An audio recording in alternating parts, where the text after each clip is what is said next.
찬송 516장을 함께 찬송하겠습니다. 찬송가 516장입니다.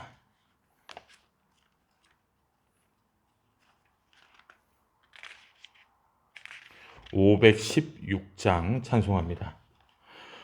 옳은 길 따르라 의의 길을 세계 만민의 참된 길 이 길 따라서 살기를 온 세계에 전하세 만 백성이 나갈 길 어두운 밤 지나고 동튼다 환한 빛 보아라 저 빛 주 예수의 나라 이 땅에 곧 오겠네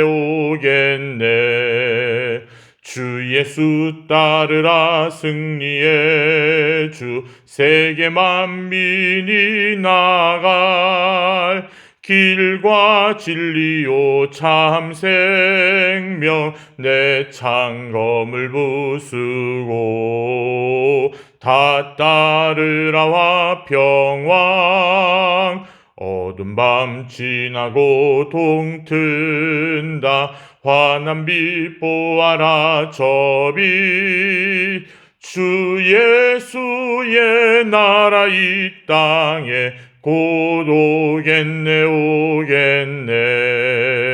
놀라운 이 소식 알리어라 세계 만민을 구하려 내 주 예수를 보내신 참 사랑의 하나님 만 백성이 따를 길 어두운 밤 지나고 동튼다 환한 빛 보아라 저 빛 주 예수의 나라 이 땅에 곧 오겠네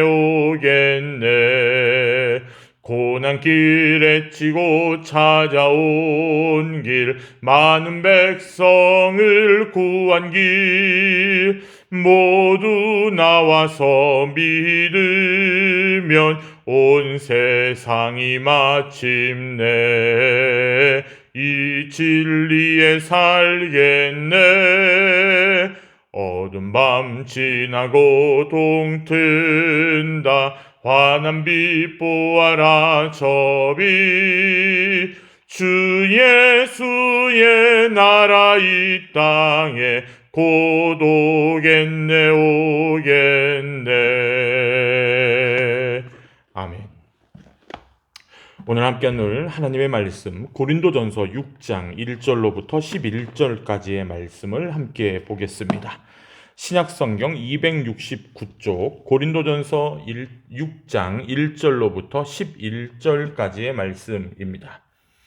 고린도전서 6장 1절로부터 11절 제가 봉독하겠습니다. 너희 중에 누가 다른 이와 더불어 다툼이 있는데 구태여 불의한 자들 앞에서 고발하고 성도 앞에서 하지 아니하느냐? 성도가 세상을 판단할 것을 너희가 알지 못하느냐? 세상도 너희에게 판단을 받겠거든 지극히 작은 일 판단하기를 감당하지 못하겠느냐? 우리가 천사를 판단할 것을 너희가 알지 못하느냐? 그러하거든 하물며 세상 일이라. 그런즉 너희가 세상 사건이 있을 때에 교회에서 경히 여김을 받는 자들을 세우느냐? 내가 너희를 부끄럽게 하려 하여 이 말을 하노니 너희 가운데 그 형제간의 일을 판단할 만한 지혜 있는 자가 이같이 하나도 없느냐? 형제가 형제와 더불어 고발할 뿐더러 믿지 아니하는 자들 앞에서 하느냐? 너희가 피차 고발함으로 너희 가운데 이미 뚜렷한 허물이 있나니 차라리 불의를 당하는 것이 낫지 아니하며 차라리 속는 것이 낫지 아니하냐? 너희는 불의를 행하고 속이는구나. 그는 너희 형제로다. 불의한 자가 하나님의 나라를 유업으로 받지 못할 줄을 알지 못하느냐? 미혹을 받지 말라. 음행하는 자나 우상 숭배하는 자나 간음하는 자나 탐색하는 자나 남색하는 자나 도적이나 탐욕을 부리는 자나 술 취하는 자나 모욕하는 자나 속여 빼앗는 자들은 하나님의 나라를 유업으로 받지 못하리라. 너희 중에 이와 같은 자들이 있더니 주 예수 그리스도의 이름과 우리 하나님의 성령 안에서 씻음과 거룩함과 의롭다 하심을 받았느니라. 아멘. 할렐루야. 3일 저녁 수요예배 가운데 함께하는 사랑하는 모든 성도 여러분들을 주님의 이름으로 축복합니다. 오늘 하루도 수고 많으셨습니다. 하나님의 은혜가 사랑하는 모든 성도 여러분들과 함께 하시기를 간절히 축원합니다.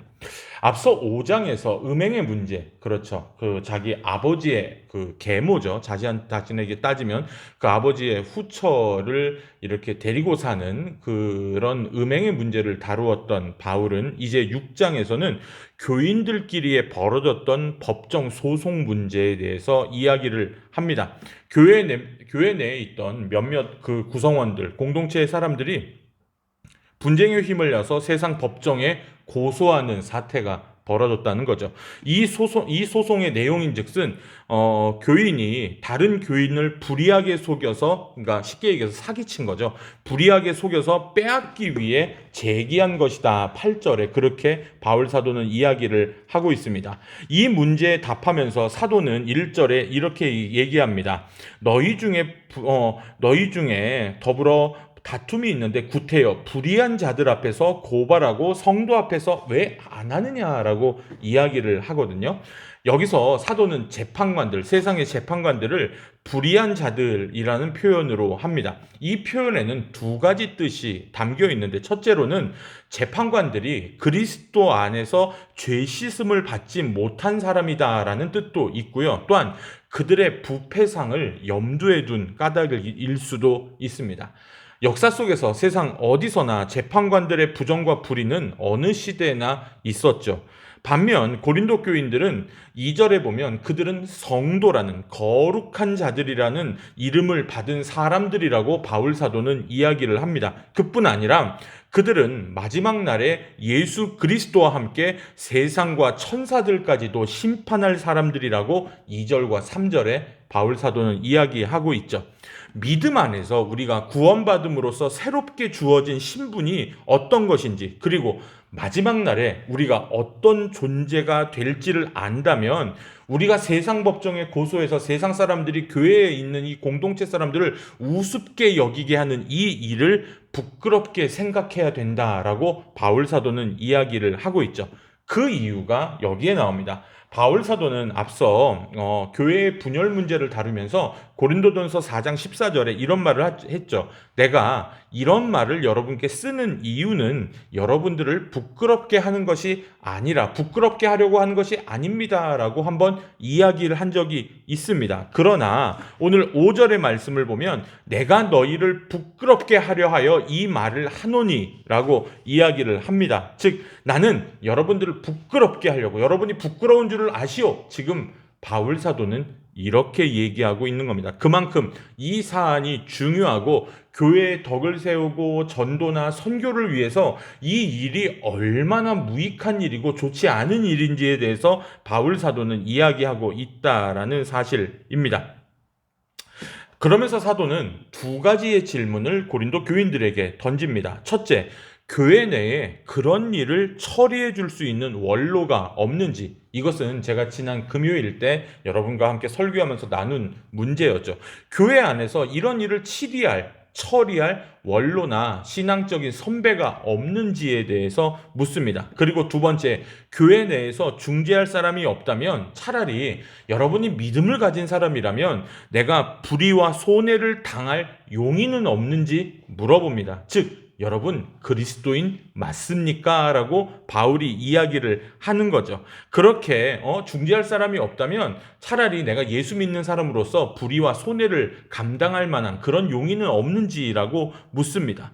앞에서 말한 십자가의 도를 따르는 사람이라면 얼마든지 그렇게 할 수 있다는 거죠. 즉 예수께서도 그 불의와 손해를 다 감당하시고 십자가의 도를 보여주신 것처럼 우리도 예수 그리스도를 믿고 따르는 사람이라면 우리도 그런 불의와 손해 정도는 감수할 수 있지 않겠습니까? 라고 반문하는 겁니다. 사도는 소송의 당사자가 행한 불의들을 언급하면서 그런 일을 행하는 사람들에게 경고를 보냅니다.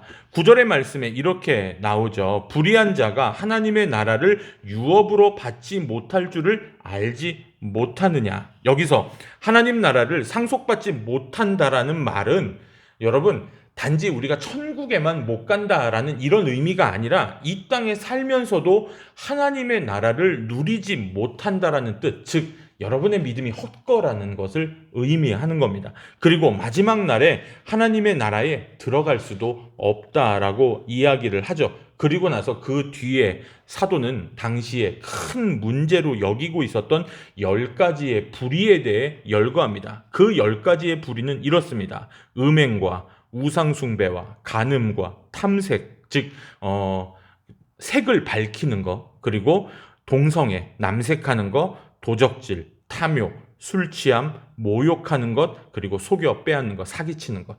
다시 한번 얘기합니다. 음행과 우상숭배와 간음, 탐색, 동성애, 남색, 도적질, 탐욕, 술 취함, 모욕하는 것, 속여 빼앗는 것.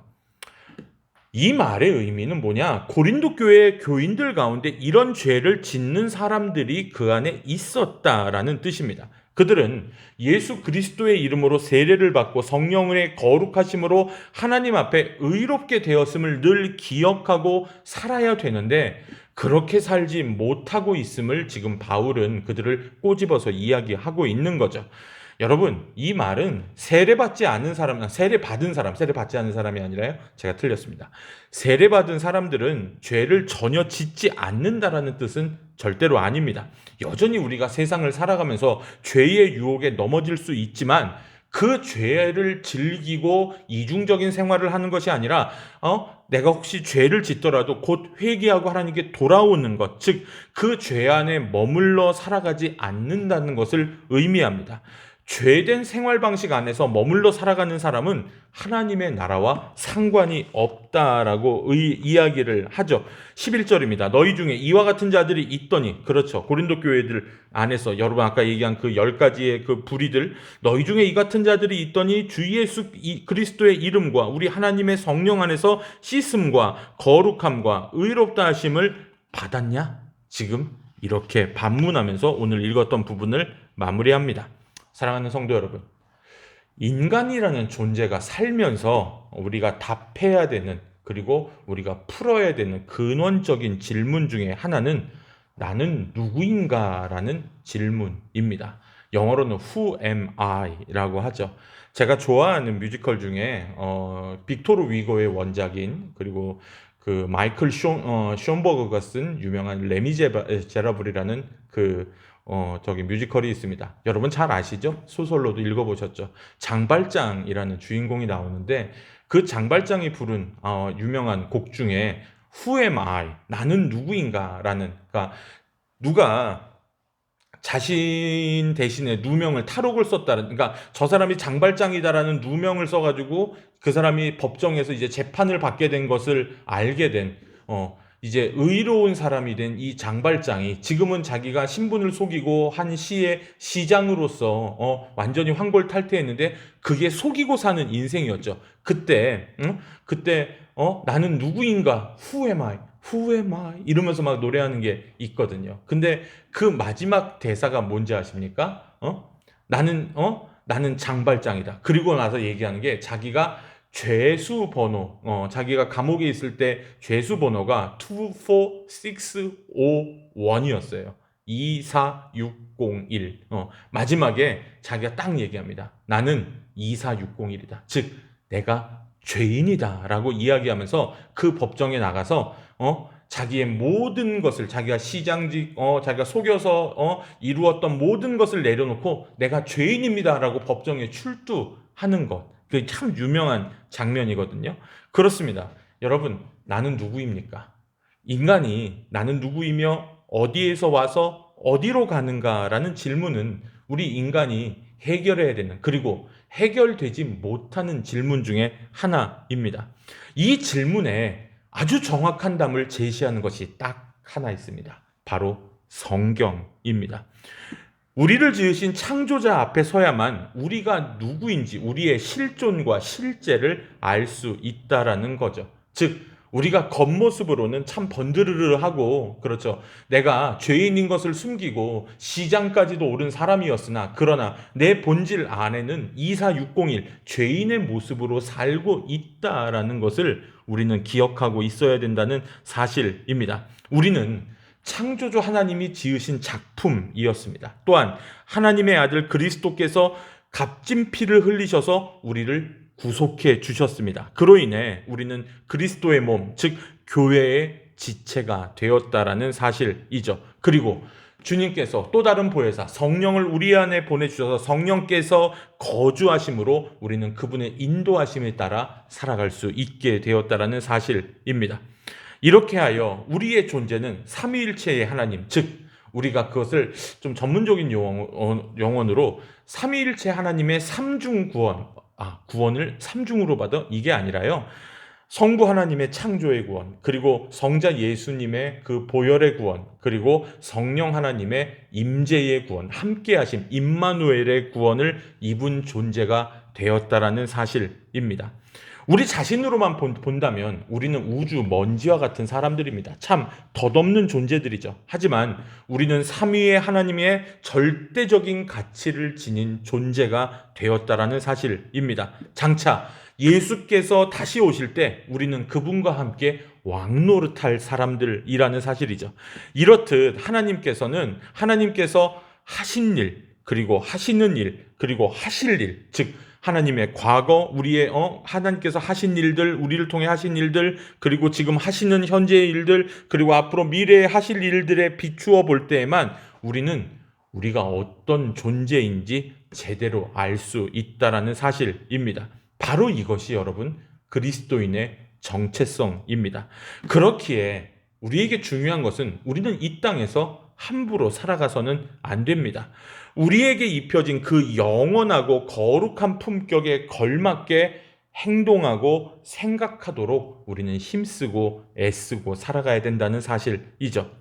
11절에 우리는 주 예수 그리스도의 이름과 우리 하나님의 성령으로 씻겨지고 거룩하게 되고 의롭게 되었다라는 이 바울 사도의 말씀을 우리는 늘 기억해야 됩니다. 하나님의 성령으로 씻겨지고 거룩하게 되고 의롭게 된 존재들인데, 그런 사람들이 자신의 손에는 일도 감수하지 아니하고 또한 교회 안에서 이런 것들을 중재할 사람들도 없는 상황에서 세상 법정에 나가서, 여러분 이런 일들 많아요. 우리 교회 가까이 있는, 우리 지방은 아니지만 가까이 있는 어떤 교회에서도 교인들끼리 송사 생겨가지고 경찰서 갔다 오고 뭐 이런 얘기들, 여러분 그거 얼마나 정말 주님의 일을 얼마나 가리우는 일입니까? 여러분 우리는 즉 11절에 말한 하나님의 성령으로 씻겨지고 거룩하게 되고 의롭게 되는 그것을 목적으로 삼고 힘쓰되 우리 자신이 완전한 상태가 아니라는 사실도 늘 기억해야 됩니다. 그렇기 때문에 그 완전한 상태가 아니기 때문에 더욱더 우리가 힘쓰고 애쓰며 주님을 섬기게 된다라는 사실이죠. 바울 자신도 그 사실을 인정하고 늘 자신을 경계하며 거룩함에서 더 나아가기를 힘쓰고 애쓰노라고 빌립보서에서 말한 적이 있습니다. 9절과 10절에 나왔던 음행, 우상숭배, 간음, 탐색, 남색, 도적질, 탐욕, 술취함, 모욕, 그리고 속여 뺏는 사기. 여러분 그 9절과 10절에 나오는 10가지의 목록은 우리가 넘어질 때 범할 수 있는 불의를 예로 든 것입니다. 자신이 얼마나 쉽게 그리고 얼마나 다양한 죄들로 불의로 넘어질 수 있는지를 우리는 이 말씀을 통해 자각하고 깨어 있으라는 바울 사도의 권면이자 경고인 셈이죠. 한편으로는 여러분 우리가 하나님께서 부르신 높은 수준의 의를 바라보며 나아가되 우리 자신의 연약함도 잊지 말아야 됩니다. 내가 언제나 넘어질 수 있는 사람이기에 그런즉 선줄로 생각하는 자는 넘어질까 주의하라 라고 말한 바울 사도의 다른 말씀처럼 우리가 하나님을 믿었으니 그걸로 끝이 아니라 나는 연약한 존재이니 또 넘어질 수 있다는 것에 늘 조심하고 생각하며 살아갈 때 여러분 그럴 때 우리는 큰 죄에 빠지지 않고 여러분 교회는 한 몸이 되어 주님의 덕을 이루어가는 공동체로 세워갈 수 있다라는 사실이죠. 우리 개인이 그리고 우리의 가정이, 그리고 우리 교회가, 우리 사회와 나라와 민족이 이런 공동체가 되기를 소망합니다.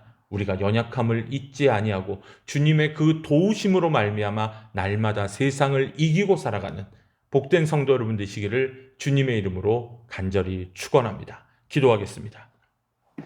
살아계신 아버지 하나님 감사합니다. 하나님의 은혜와 사랑으로 함께하여 주시고, 아버지 하나님, 우리가 죄인임을 깨닫고 늘 넘어질까 주의하며 하나님 주님의 뜻을 따라 주님의 덕을 세우는 아름다운 공동체를 위하여 늘 힘쓰고 애쓰며 살아가는 주님의 거룩한 성도들로 살아갈 수 있도록 주여 우리의 생각과 우리의 모든 발걸음들, 마음들을 인도하여 주시기를 간절히 바랍니다. 하나님의 창조와 예수 그리스도의 보혈의 구원과 성령의 함께하심의 그 삼중 구원이 날마다 우리 가운데 완전히 이루어지게 하여 주시고, 주님의 뜻이 무엇인지, 주님께서 원하시는 일이 무엇인지 살피고 더욱더 집중하여 주님의 일을 위하여 살아가는 복된 성도들이 되게 하여 주옵소서. 그럴 때 우리 개인의 놀라운 부흥들이 일어나게 하여 주옵소서. 우리 가정의, 교회의, 나라와 민족의 하나님의 놀라운 부흥들과 각성을 이루어 주시옵소서. 그럴 때 하나님 우리 샘물교회가 더욱더 부흥하게 하여 주시고, 우리 성도들의 삶이 더욱더 주님 안에서 아름다운 성령의 열매를 맺어가는